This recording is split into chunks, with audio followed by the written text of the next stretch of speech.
Very good morning, dear friends. Once again, I am in front of you on the second video on national income accounting. In first video, I tried to focus on how to study national income accounting concepts.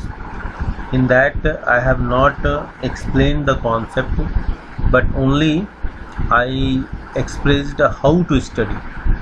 In this video also, I will just try to focus on those students who find difficulty to study this lesson, because half of the book is filled with national income accounting concepts only. So my focus is, let the students should start studying this concept themselves, because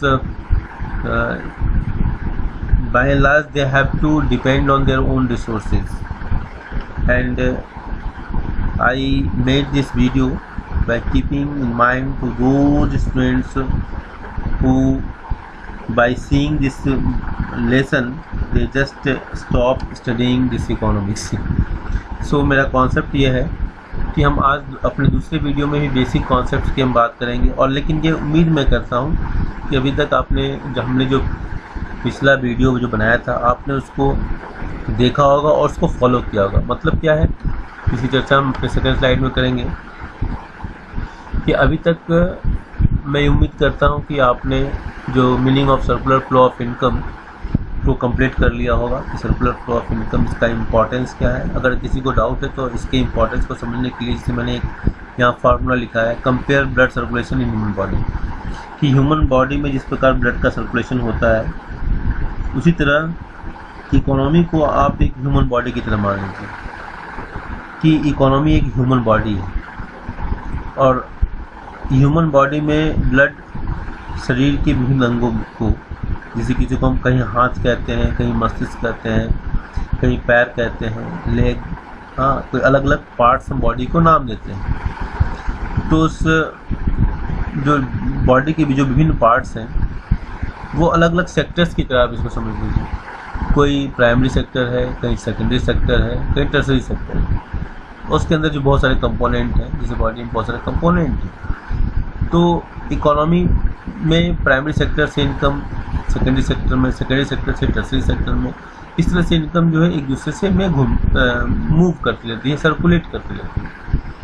अगर ये circulation कहीं रुक जाए तो क्या होगा? अगर body में ब्लड का सर्कुलेशन कहीं रुक जाए तो क्या होगा? ब्लड का सर्कुलेशन नहीं होगा तो खून के थक्के जमेंगे, ब्लड क्लॉटिंग होगा, इसकी वजह से ह्यूमन बॉडी डेथ हो जाती है। तो अब हम अपने शरीर में देखो कि हम अपने शरीर में इसको ऐसे मान लें कि अगर मान लो हमारे शरीर से ब्लड निकल जाए ज़्यादा, तो क्या होगा? ब्लड की कमी की वजह से शरीर मर जाएगा, शरीर की सर्वाइव नहीं कर पाएगा, ह्यूमन बॉडी समाप्त हो जाएगी। उसी तरह अगर इकोनॉमी में जो इनकम है, इकोनॉमी में इनकम फ्लो कर रहा है, अगर उस इनकम को निकाल दिया जाए, अब निकलेगा कैसे? जैसे टैक्स की कुछ लोग चोरी करते हैं, हाँ, बहुत सारे दुकानदार हैं, बहुत सारे शॉपकीपर्स हैं, बहुत सारे जो बिजनेसमैन हैं, बहुत सारे लोग जो गवर्नमेंट एम्प्लॉई या प्राइवेट सेक्टर कहीं भी काम करने वाले लोग हैं, वो लोग पैसा सरकार को टैक्स जब नहीं देते हैं, टैक्स चोरी करते हैं। स्विस बैंक में बहुत सारे लोगों, राजनेताओं के पैसे जमे हैं, इंग्लैंड में, इटली में, बहुत सारी जगहों पर पैसे जमे। लोग करोड़पति होते जा रहे हैं, अरबपति होते, लेकिन टैक्स देना नहीं चाहते हैं। तो ये लोग क्या हैं? ये लोग इनकम को, सर्कुलर फ्लो ऑफ इनकम में से पैसा क्या कर रहे हैं? निकाल रहे हैं। वैसे ही जैसे शरीर से ब्लड निकल रहा है तो शरीर मरेगा, इकोनॉमी भी वैसे ही मरेगी। तो दो कॉन्सेप्ट यहाँ निकल के आता है, लीकेज का और इंजेक्शन का। शरीर में हम क्या करते हैं? शरीर में ब्लड की कमी हो जाती है तो क्या करते हैं? बाहर से ब्लड देते हैं। तो इस तरह इकोनॉमी में अगर इनकम की कमी हो जाए तो क्या करेंगे?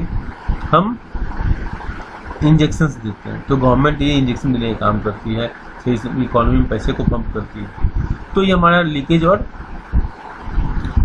इंजेक्शन का कॉन्सेप्ट वहाँ डेवलप होता है। तो इसी प्रकार स्टॉक और फ्लो, इसका भी अपना एक महत्व है, क्योंकि ये स्टॉक जो कॉन्सेप्ट होता है वो किसी पॉइंट ऑफ टाइम में होता है, फ्लो का कॉन्सेप्ट होता है वो पीरियड ऑफ टाइम में होता है। तो जो इकोनॉमिक एक्टिविटी है वो किसी एक समय बिंदु पर ही केवल नहीं होती है, वो एक पीरियड ऑफ टाइम में भी होती है। तो पीरियड ऑफ टाइम का कोई जो कॉन्सेप्ट है और पॉइंट ऑफ टाइम का जो कॉन्सेप्ट है, दोनों कॉन्सेप्ट को समझना ज़रूरी है ताकि नेशनल इनकम के कैलकुलेशन को समझा जा सके। अब ये देखिए types of circular flow of income, जिसमें बताया रियल फ्लो और फिजिकल फ्लो, मनी फ्लो। तो ये जानना जरूरी है कि कहाँ मनी फ्लो हो रहा है और कहाँ रियल फ्लो हो रहा है। जैसे हमारी एक्सपोर्ट और इम्पोर्ट करते हैं, तो जब रियल फ्लो होता है तो साथ साथ मनी फ्लो भी होता है। हम एक्सपोर्ट कर रहे हैं, एक्सपोर्ट कर रहे हैं तो मनी फ्लो हो रहा है, मनी फ्लो इंडिया की तरफ हो रहा है, और रियल फ्लो फॉरेन जिस कंट्री को भी एक्सपोर्ट करते हैं। तो ये कॉन्सेप्ट्स को जानना बहुत ज़रूरी है। अगर इन सारे कॉन्सेप्ट्स को, जो लास्ट का कॉन्सेप्ट भी है circular flow of income into sector economy, firm और हाउस होल्ड के बीच में, तो इन सारे कॉन्सेप्ट को हमको जानना बहुत ज़रूरी है, तभी हम अगले इस कॉन्सेप्ट पर हम चर्चा कर पाएंगे। तो बेसिक कॉन्सेप्ट जो है, जो हमारा बेसिक ऑब्जेक्टिव है, उसको पूरा करने के लिए अब हमारे स्टार्टिंग पॉइंट है यहाँ से कि हम डोमेस्टिक टेरिटरी, इकोनॉमिक टेरिटरी का कॉन्सेप्ट जानें कि जो नेशनल जो इनकम होगा, हमारा इनकम का जो कैलकुलेशन, नेशनल इनकम भी हमारे ध्यान में तो नेशनल इनकम ही है कि नेशनल इनकम का कैलकुलेशन हम कैसे करेंगे। तो हमको डोमेस्टिक टेरिटरी का कॉन्सेप्ट जानना जरूरी है। क्या कि डोमेस्टिक टेरिटरी है क्या, क्योंकि एक देश की इनकम क्या उसके जो बाउंड्री है उसी की इनकम को हम नेशनल इनकम कहते हैं या नहीं कहते हैं, या क्यों कहते हैं। तो इसको हमको जानना बहुत ज़रूरी है कि डोमेस्टिक टेरिटरी क्या है और नॉर्मल रेजिडेंट्स क्या है, क्योंकि प्रोडक्शन तो जो नॉर्मल रेजिडेंट्स हैं तो वो भी करते हैं, और जो नॉन नॉर्मल रेजिडेंट्स हैं उनके द्वारा भी किया जा सकता है। तो किसके कौन से किसके इनकम को हम लें, नॉर्मल रेजिडेंट्स का क्या रोल है इसमें। तो पहली बात तो हमको नॉर्मल रेजिडेंट्स को समझना पड़ेगा कि नॉर्मल रेजिडेंट्स कौन से, किन लोगों को नॉर्मल रेजिडेंट्स हम मानते हैं, किनको नहीं मानते हैं, ये जानना बहुत ज़रूरी है। और इसमें बहुत सारे कॉन्सेप्ट्स हैं, जैसे टूरिस्ट वगैरह वगैरह के, तो अभी हम उसकी चर्चा नहीं करेंगे। तो फैक्टर इनकम और ट्रांसफ़र इनकम, अब इसमें फैक्टर इनकम कौन कौन सा है, मतलब फैक्टर ऑफ प्रोडक्शन के द्वारा कौन सा इनकम जनरेट होता है। फिर ट्रांसफ़र इनकम क्या होता है, हम ऑलरेडी ट्रांसफ़र इनकम पर एक वीडियो बना चुके हैं, क्योंकि national income account actually over हो चुका है, ऑनलाइन टीचिंग में ये ओवर हो चुका है। लेकिन इसके बाद भी अगर जिन बच्चों को बेसिक्स में डाउट हो तो उनके लिए मैं ये कैसे पढ़ाया जाता है मैं इस पर फोकस कर रहा हूँ। फिर इसके बाद फाइनल गुड्स और इंटरमीडिएट गुड्स के बीच में डिफरेंस क्या है, इसको जानना जरूरी है। फिर consumption goods and capital goods और ग्रॉस इन्वेस्टमेंट, नेट इन्वेस्टमेंट और डेप्रिसिएशन, ये जितने भी हमने कॉन्सेप्ट यहाँ लिखे हैं, नेट इंडायरेक्ट टैक्सेस, NFI, ये सारे कॉन्सेप्ट्स जब हम समझेंगे, जानेंगे, तब हम नेशनल इनकम के एग्रीगेट्स कैलकुलेशन के लिए जो फार्मूलाज हैं उन तक हम पहुँचेंगे। तो ये समझ लीजिए, चूँकि ये कॉन्सेप्ट्स हमारे दिमाग में नहीं बैठते, तो आप जब किताब पढ़ने बैठते हैं तो पहली बात, मैंने जैसे पहला वीडियो बनाया उसमें कैसे पढ़ाया था इसको समझ लीजिए आप, उसके जो कॉन्सेप्ट्स मैंने बोले उसको पढ़ लीजिए आप, और फिर उन हर एक कॉन्सेप्ट में वीडियो बना दूंगा,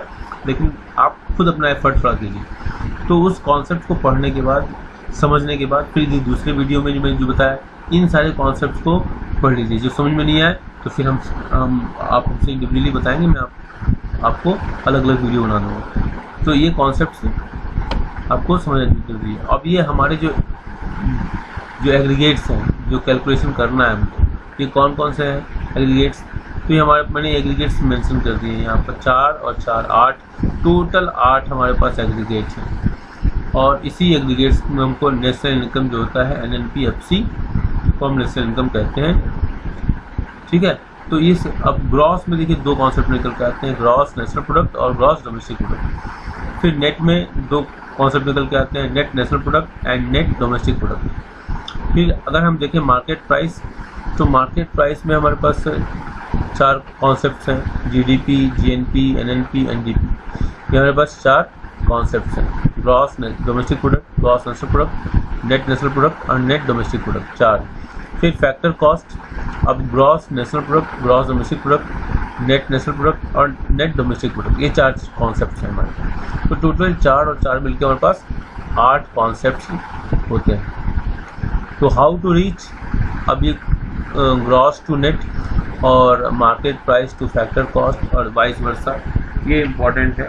तो हम ग्रॉस से अगर हम डेप्रिसिएशन को माइनस कर लेते हैं तो नेट का कॉन्सेप्ट निकल गया है।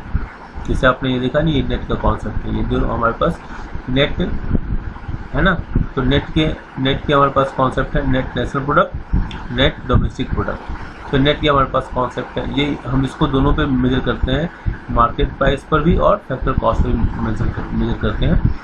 तो ये नेट जो है कैसे आता है, ग्रॉस से हम डेप्रिसिएशन को माइनस करते हैं तो नेट आएगा। फिर एमपी से हम एनआईटी को माइनस करते हैं, नेट इनडायरेक्ट टैक्सेस, ये नेट इनडायरेक्ट टैक्सेस को माइनस करते हैं। तो फैक्टर कॉस्ट पर हम फैक्टर कॉस्ट पर निकालते हैं किसको, जीएनपी, जीडीपी, एनएनपी, एनडीपी, ये सब फैक्टर कॉस्ट पर कैसे आएगा।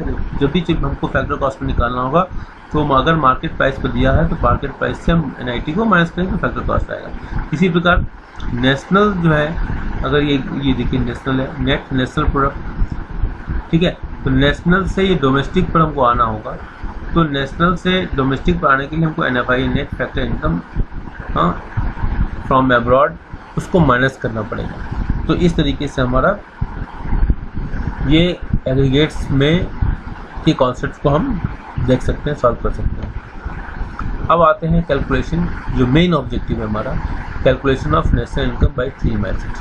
हम पहले वीडियो में बता चुके हैं कि हमारे पास 3 मेथड्स हैं हमारे पास। कौन कौन से मेथड है, प्रोडक्ट मेथड, जिसको वैल्यू एडेड मेथड कहते हैं, इनकम मेथड और एक्सपेंडिचर मेथड, ठीक है।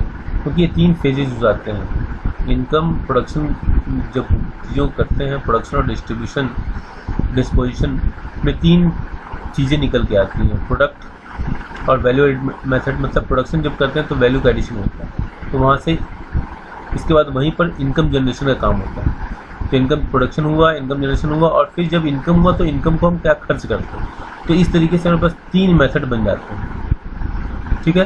तो ये 3 जो मेथड निकल के आए, इन्हीं 3 मेथड से हमको वो जो एग्रीगेट्स अभी हमने पढ़ा, ग्रॉस और नेट का जो कॉन्सेप्ट हैं, GDP, GNP, NDP, NNP, market price और फैक्टर कॉस्ट पर, तो ये जो कॉन्सेप्ट हमने पढ़ा, तो ये हमको इन तीनों मेथड से वो सारे हमको निकालने हैं, यही हमारा ऑब्जेक्टिव है। लेकिन इस पर सबसे इम्पॉर्टेंट जो पॉइंट है, हमने इसको नोट के रूप में लिखा है, for the calculation we need to learn.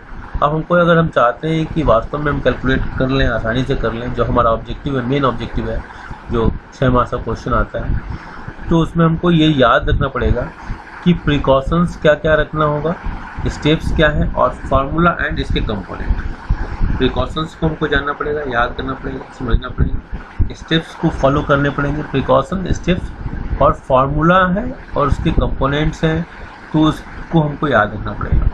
और फार्मूला भी हम देखेंगे, हम अलग से उसके फार्मूले को भी एक्सप्लेन करेंगे। तो उस फार्मूले में हमको क्या छोड़ना है, क्या पकड़ना है, तो उस चीज़ को हमको ध्यान रखना पड़ेगा।